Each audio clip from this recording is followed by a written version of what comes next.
I should have known things weren't going to go smoothly. Because why would they? It's me! Hey guys, so yesterday I had my IVF appointment at my new clinic where I was approved for funding. So I just kind of want to talk to you guys about what happened and everything like that. If you follow me on Instagram, you probably know a bit already, but I wanted to kind of like organize my thoughts a bit and process everything before coming on here and talking about it because, yeah. Anyway, so first I'm going to just tell you like actually what happened, what physically happened. Then I'm going to talk to you more about what all this means, and then I'll talk to you about my next steps and my plans. So this was a new clinic. I was originally going to a clinic in the same city. This one was like right down the street. So it was an easy drive getting there and whatnot. I do have to pay for parking there, which kind of sucks, but whatever. My old clinic was very relaxed. Like, the doctor didn't wear doctory clothes. The waiting room seemed like a waiting room for like something nicer than a fertility clinic. The office where you have your consultations has like a couch and is relaxed. Totally different at this clinic. This clinic is like a doctor's office. So first I went the wrong way in the building because the building is like huge. And I, maybe TMI, really had to pee.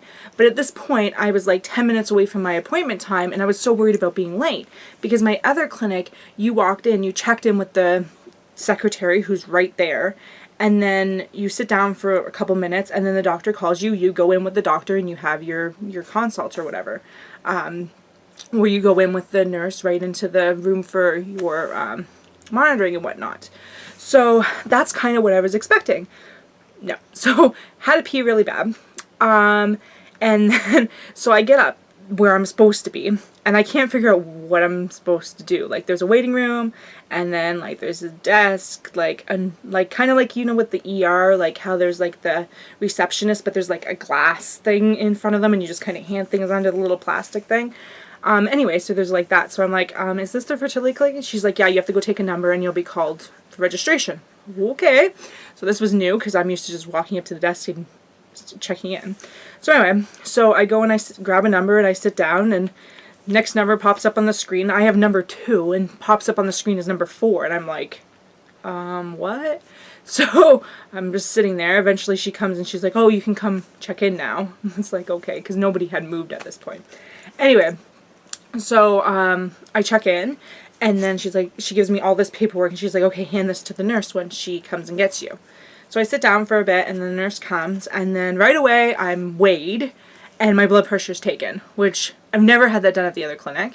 I weighed less than I thought I did, so that's good, and a lot less than what they have on record, so that's good. And then, so yeah, so I got weighed and then they try to do my blood pressure, but I have very big arms and yeah, it just was not happening. She's like, do you have a history of high blood pressure? I'm like, no, I haven't had issues before. So she's like, okay, because I can't really figure out, like, it's not reading it properly. And she's like, okay, well, let me just take your pulse. And then she checked my pulse and she said, okay, whatever, it's fine. So I don't know. So anyway, so she left and so I'm in the room and I'm just waiting and waiting, and it was probably like 20 minutes of waiting, which, like I said, with my other clinic, you were called for the doctor, you went into the room with the doctor, or you sat down and the doctor was right in. Like, there was no waiting. But anyway, so waiting, and I hear people talking outside the room and I'm just waiting. Finally, some girl comes in and she's like, oh, I'm a resident with Dr. So-and-so. And I'm like, okay. So basically I had to repeat my entire history to this woman, and I feel bad for her because I know what I want and I know what I've been told and I have a pretty good understanding of stuff. And I was asking questions about IVF because that was my assumption. The other clinic told me I was having IVF this summer and that was the end of it. It turns out that there was a lot of stuff that I was told by the other clinic that was not true or should have been told to me or should have been reported, and it wasn't. So only one of my ultrasounds showed an endometrioma, was reported to show an endometrioma. They only have the reports, they don't actually even have the ultrasounds. So only one of my ultrasounds says that I had an endometrioma. So she's like, it might have just been a functioning cyst that went away. And I'm like, okay. So now they're doubting that I even had endometriosis, which I was diagnosed before that even because I had endometriomas. So yeah, I was not impressed with this girl at this point. And then she said about, oh, do I have anything else, uterus issues? And I'm like, well, when I did my saline sonogram, it said, the doctor told me that my tubes were cleared, but I do have a heart-shaped uterus. And she goes, okay, well, the saline sonogram couldn't have showed your tubes being clear because it doesn't do that. Like, you can't really see that far. You need the HSG for that. And on top of that, your report says there are no uterine abnormalities. Yeah. So I don't know what's going on there either. So at this point, I'm totally confused. And then she's saying about not even doing IVF. She's talking about more testing and then IUIs. And I'm going, no, I'm not wasting my time and money on IUIs when I was told I got IVF funding. And she's like, well, it doesn't really work that way. And I'm going, no, they told me summer. I was going to have it in July or August. Like, I was slotted for a spot. And she's like, there's no actual spots like that. She's like, every month you have to call on cycle day 1 and see if there's a spot available. I'm like, hey, well, I've been on Vizan to suppress my endo. Am I supposed to just go off of that now? And she's like, yeah, I guess so. It's like, okay, but then the endo is going to come back, but I can't be on the Vizan and have a period, so I can't call every month.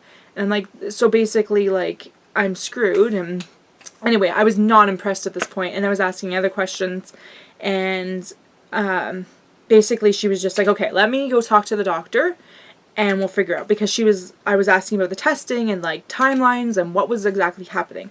I'm almost at tears at this point because I'm so frustrated with basically being told no IVF this summer after the other clinic had told me IVF this summer.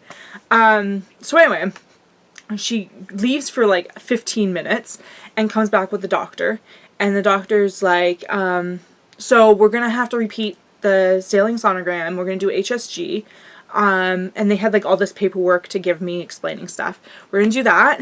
And then we're going to go from there. I'm like, well, what about IVF? Like, I do not want to do IUIs. I feel like it's a waste of money, especially when I was told I would be doing IVF. And he's like, well, your FSH was high. So, and I'm like, okay, this is news to me. And he's like, yeah. He told me the number, and I'm like, hey, well, no one ever told me this. And he's like, well, doing IVF doesn't really make sense. And I'm like, well, thanks. I just wasted the last 8 months of my life. Did not tell him this, but this is what I was feeling. Wasted the last 8 months of my life waiting for IVF, and now you're telling me I can't do it? I was so mad at this doctor, which is why I need time to process things, because I was so mad at him, because here I've been waiting for IVF, and he's telling me no. And thankfully I have a 2-hour drive home to kind of clear my head a bit and cry all the way home and then figure things out, which again is why I didn't want to come on here right away and talk to you guys, because I needed to figure out stuff. But anyway, so he said, yeah, my FSH is high, especially for my age. It's borderline high for normal people, but for my age it is high. And he's like, so we need to do an AMH test, because if your AMH comes back low, I have diminished ovarian reserve, or I can't remember what it's called. Whoops, are you falling? Premature ovarian failure or something like that. So that's great. And he's like, so basically, and he explained the plan, what's going to happen and whatnot, which I'll talk about in a bit. And he's like, that's what we need to do. It's like, okay, whatever. I'm so mad at this point. And so I leave. I did my AMH test at the clinic because he gave me the paperwork to do day 3 testing and locally. I said, can I do it locally? And he's like, yes, but you'll have to pay for the AMH. And I'm like, well, it makes more sense for me to pay for the AMH than to drive all the way back here just to do blood work. So he told the resident to do 2 requisitions, one for AMH to have it done at the clinic, which it's covered by my provincial health care, and then another one to do locally for day 3, because the AMH, they don't need it a certain cycle day, whereas the day 3 they obviously do. So I felt bad for the resident because I was a little snappy with her, and I felt bad for the doctor afterwards because I realized that I was probably not the nicest to him. The thing was, I was frustrated and I wasn't listening to him, so when I was asking questions, I wasn't listening to what he was telling me, or I didn't understand what he was telling me some of the times, and I just wasn't asking the right things. I was frustrated. So, like at one point he's like, well, because I was saying about the Vazan, like I was trying to explain to him, well, what about the Vazan? Meanwhile, he had already told me about what his plan was with that. Whereas he's like, well, you can't be on the Vazan and get pregnant, so you gotta choose between pain-free or pregnancy. And that pissed me right off, because I was thinking, no, that's not what I'm saying. But then later, when I processed all this, I realized he already told me what his plan was for pain management while trying to get pregnant. So, anyway. So, yeah, so basically, right now, if I do have diminished ovarian reserve, IVF is probably not going to happen, even with funding. The problem is that with diminished ovarian reserve, at my age, it's not that I don't have enough eggs, it's that it takes so much to get enough eggs to make IVF worth it. So I could do a full cycle of IVF, and they will have to pump me through full of extra drugs, which the last clinic said that I would have to pay $3,500 for meds. He's like, oh, you're young, you won't have an issue responding. Did you even look at my flippin' blood work? You would have seen that my FSH is high, and therefore you should have tested my AMH. Anyway, not happy with that clinic. So they said minimum $5,000, probably closer to $7,000 to get the results that they need to just get like 2 or 3 embryos. So it's not really worth it. Like I won't respond to the IVF, which I didn't quite understand everything. I ended up asking on the Single Moms by Choice forum to kind of explain to me a bit better why he was recommending IUI over IVF. They explained it, so it was much easier to get exactly what was happening.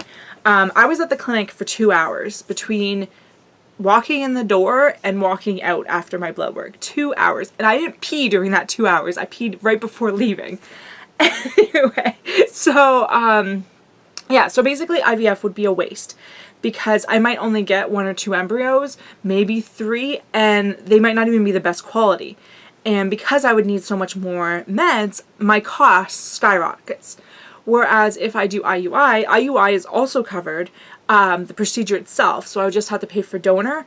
And with his plan, my chances would be a bit higher than I would be if I just went and did IUIs right now. So, where was I going?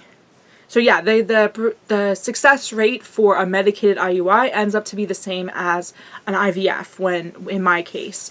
So he didn't recommend doing IVF if it comes back that my AMH is low. There's still a chance that it could come back normal, but judging by his tone and the fact that I've had multiple blood work come back with my FSH being high, that wasn't good. FSH is the follicle stimulating hormone, I think is what it's considered, something like that.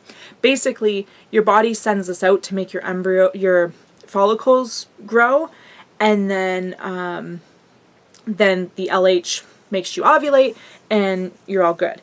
But the problem with diminished ovarian reserve is your body has to produce more FSH in order to get you to produce follicles. So you need more of it, which shows that there's like stress on your ovaries and whatnot.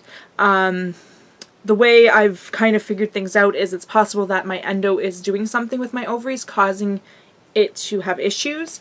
But that's where the AMH comes in, and also the follicle and AFC something follicle count. They want to NT follicle count. I don't know. They want to do one of those as well and see to kind of get a better idea. So right now, this is what's happening. I did my AMH yesterday, and then right now I am off the Vazan waiting for AF. I am having cramping right now, so I'm hoping that AF will come this week. He said it could take up to 4 to 6 weeks for me to get my period. Yep. Cycle day 1, I call and schedule appointment for the HSG as well as another saline sonogram. They said they can do both on the same day, so that's perfect because that saves me from making multiple trips. He said he will see me definitely for one of those. He doesn't know which one, but he said for at least one. So with the HSG, they send a dye up there so they can see if your tubes are cleared. And with the saline one, they can see the shape of your uterus and if there's any polyps or fibroids or anything like that. So we are doing both of those, which I never had the HSG done before, just the saline one, and apparently didn't matter anyway because no one actually reported anything that I was verbally told during that procedure. Yeah, so they need to see, like, is my uterus heart-shaped, because that's kind of an important thing to know since that's what I've been told, and that's kind of like everything right now, because if you watched any of my birth fear videos or like anything that's stressing me out, it's all about the flippin' uterus shape. And that the other doctor told me that's most likely what caused my endo was the heart-shaped uterus. So like, how could none of this be documented by the other doctor? I'm not impressed with that clinic at all. And I was talking to someone else today who's gone to that clinic, and she wasn't told any of her numbers, and she was told stuff that's similar to what I've been told. And it's like, no, that's not even the case. Like, I have no trust or any faith in that doctor anymore. So anyway, I'm frustrated. Just a little bit. So I just feel like I needed to ask more things that I didn't ask. Like I should have been asking my numbers, because back in September, October, if I found out that my FSH was high, I probably would have questioned it. Whereas I never asked, so I didn't know it was high. So I just wasted 7 months on Vizan and 8 months of my life doing nothing. Just waiting to try to do IVF. That's not even going to happen. Whereas 7-8 months ago, I could have jumped right into this plan because I wouldn't have needed to have the endo suppressed beforehand. But anyway, so I have to call cycle day 1 to do to schedule the HSG and the saline sonogram. And then day 3, I go in locally to blood work, which is amazing that I can do it locally.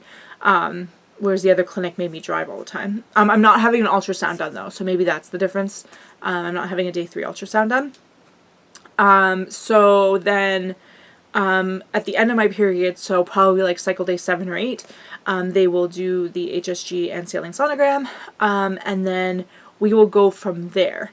The information from that combined with my day 3 testing and my AMH, we will develop a plan. If my AMH comes back and my FSH comes back normal, we will then pursue IVF, is what he said, because then that's my best course of action, especially with the funding. He said if the AMH comes back low and the FSH comes back high again, we will not be doing IVF. Like I said, it's just not worth it. And at the time I was very mad at him, but now that I've processed everything, I totally understand. Like, he has my best interest at heart, so it makes sense to do that. So if that's the case, we will then schedule a laparoscopy. That is basically a surgery where they will go in and they will clear out all the endo. Statistically speaking, if you have stage 3 or 4 endo, a laparoscopy isn't always going to help. The thing is, with me, IVF isn't going to have better statistics than IUI. So our plan of action is basically to improve my IUI chances as high as I can get them and go from there. So we'll do the laparoscopy. This is covered by my provincial health care, so this is costing me nothing. And then we will do IUIs. They said we'll do 3 IUIs and then reevaluate. He said possibly medicated, possibly unmedicated. I would like to try unmedicated. He said the one really great thing right now, and he sounded very optimistic with IUIs. We'll see again if I have failed IUIs, but the one thing he seems really positive about was the fact that I've had a chemical pregnancy. So he said as long as my tubes come back clear for the HSG and then they clear everything out with the laparoscopy, he said my chances of pregnancy should be around 20%. Because with diminished ovarian reserve at my age, it's not necessarily that I'm not going to ovulate, it's that I'm not going to have a lot of eggs each month. So, and I'm not going to develop a lot if we do stimulation for IVF. So if I do a medicated cycle with IUI, I might get 2 or 3 follicles. So that is good for an IUI. The problem is that if I do stimulation for IVF, I might only get 2 or 3 follicles, which is very bad for IVF, especially given the cost. So because I am ovulating on my own, I'm hoping we can do at least 1 or 2 unmedicated cycles. The unmedicated cycles are covered by the government, like the actual procedure. I have to pay for sperm prep, and I have to pay for the sperm itself, but that's my only cost. So for washed sperm, it'll cost me about $700 per cycle. And for washed, it will cost me, I think, like $500-600. So it'll depend on what the clinic wants. But for unmedicated, it'll be around $1,000. Depending on what their sperm wash, sperm prep costs are.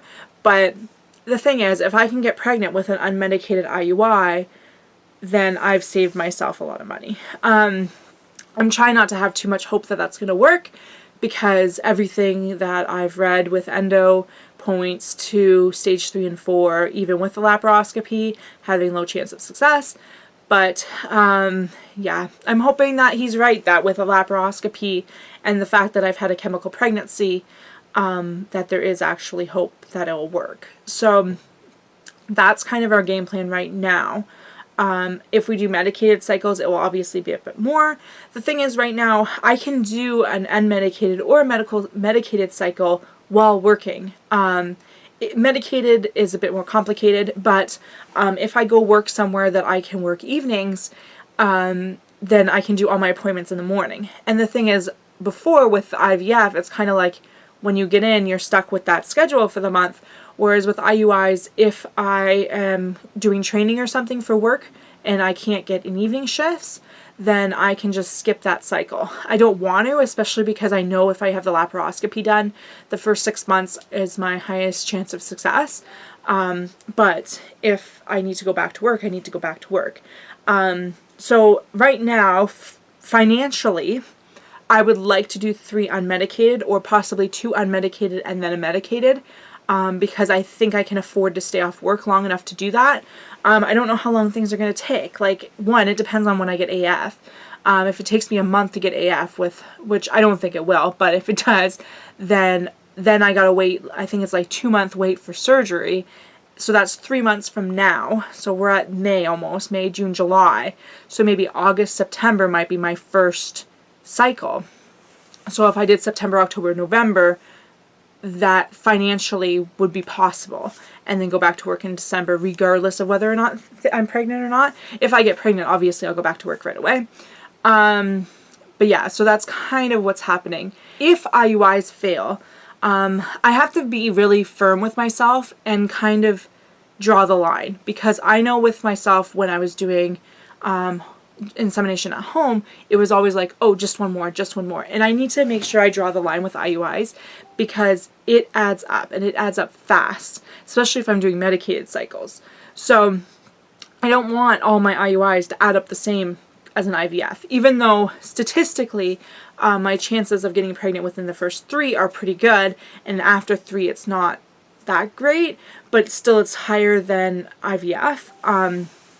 But I really have to make sure I draw the line somewhere. So I forgot where I was going with this. Totally lost my train of thought. But yeah, so I need to draw the line somewhere. Right now, like I said, I'm aiming for 3. With this clinic, after 3 they reevaluate, so we'll go from there after 3. I'm willing probably to do up to 6, depending on if we're doing medicated or unmedicated, and depending on how I'm responding to the meds.